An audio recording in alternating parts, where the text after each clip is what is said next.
and welcome back to my channel. This is Rhythm and I hope that you all are doing good. तो इस video में मैं आपको important question देने वाली हूँ क्लास 10 सिविक्स के चैप्टर नंबर 1 की। इस वीडियो को एंड तक जरूर देखना। और एक बात और, मैंने इसमें आपको आंसर नहीं दिए साथ में। मैंने वो क्यों नहीं दिए? ताकि आप आंसर खुद बनाओ, लेकिन मैं आपको एक रेफरेंस दे रही हूँ कि आपको किस तरह से आंसर लिखना है, ठीक है। और क्वेश्चन भी समझाने वाली हूँ, तो इसलिए इस वीडियो को एंड तक जरूर देखना, ठीक है। स्किप मत करना सो दैट कि तुम्हें कोई प्रॉब्लम ना आए इन क्वेश्चन को अटेम्प्ट करते वक्त। Without any further delay let's start it. तो सबसे पहले डेफिनेशन किसकी? एथनिक की definition, majoritarianism, civil war, pressure group, community government की definition, coalition government, check and balance, federal government. ये सारी डेफिनेशन आपको याद कर लेनी है, क्योंकि डेफिनेशन 1-2 नंबर में पूछ ली जाती है एग्जाम में, ठीक है।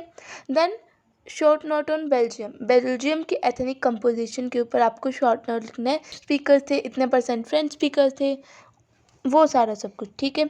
Then ethnic composition of Sri Lanka, same उसमें क्या लिखना है? उसमें सिन्हाला इतने % थे, तमिल स्पीकर इतने % थे, तमिल स्पीकर में 2 सब पार्ट थे जो कि इतने % थे। वो सारा सब कुछ आप इस टॉपिक में लिखोगे। Then what do you mean by majoritarianism in Sri Lanka? इसमें आप क्या लिखोगे कि श्रीलंका ने मेजॉरिटेरियनिज्म जो प्रैक्टिस किया था वो क्या था, ठीक है। उन्होंने क्या किया था? बुद्धिज़्म को सपोर्ट कर रहे थे, सिन्हाला एप्लीकेंट्स को जॉब के लिए प्रेफर कर रहे थे।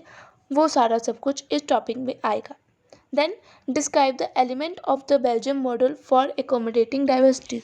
बेल्जियम में जो एकोमोडेशन हुआ था वो सारा सब कुछ हमें इसमें लिखना है। जैसे कि फ्रेंच स्पीकर हो या फिर डच स्पीकर, दोनों के मिनिस्टर इक्वल होंगे, एक कम्युनिटी गवर्नमेंट होगी, वो सारे पॉइंट आप इस वाले क्वेश्चन में लिखोगे।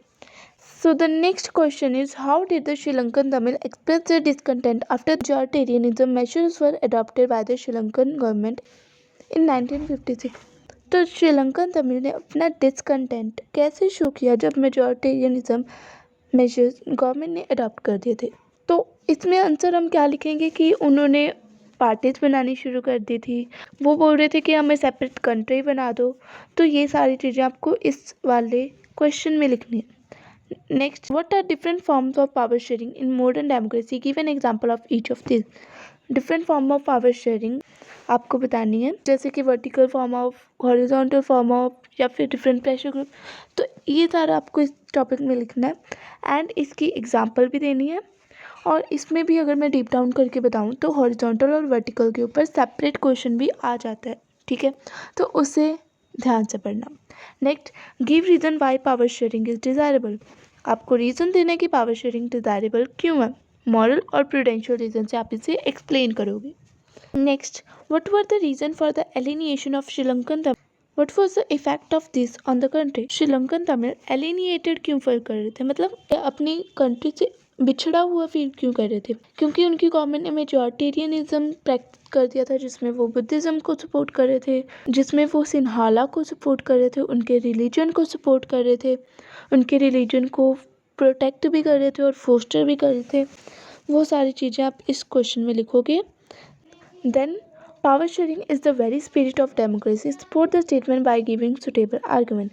पावर शेयरिंग स्पिरिट है डेमोक्रेसी की, स्टेटमेंट को सपोर्ट करो सुटेबल आर्गुमेंट देकर। तो मतलब इसका क्वेश्चन का मतलब देखो कि डेमोक्रेसी में पावर शेयरिंग तो होनी ही चाहिए, इस स्टेटमेंट को सपोर्ट करो, ठीक। तो ये थे आपके पावर शेयरिंग के कुछ important question. And if you want कि मैं इसी तरह से और भी वीडियोस बनाती रहूँ तो चैनल को सब्सक्राइब कर देना और इस वीडियो को लाइक कर देना। एंड कमेंट सेक्शन में मुझे ये ज़रूर बताना कि तुम्हें ये वीडियो कैसे लगी। टिल देन बाय बाय, मिलते हैं किसी और वीडियो में। बाय।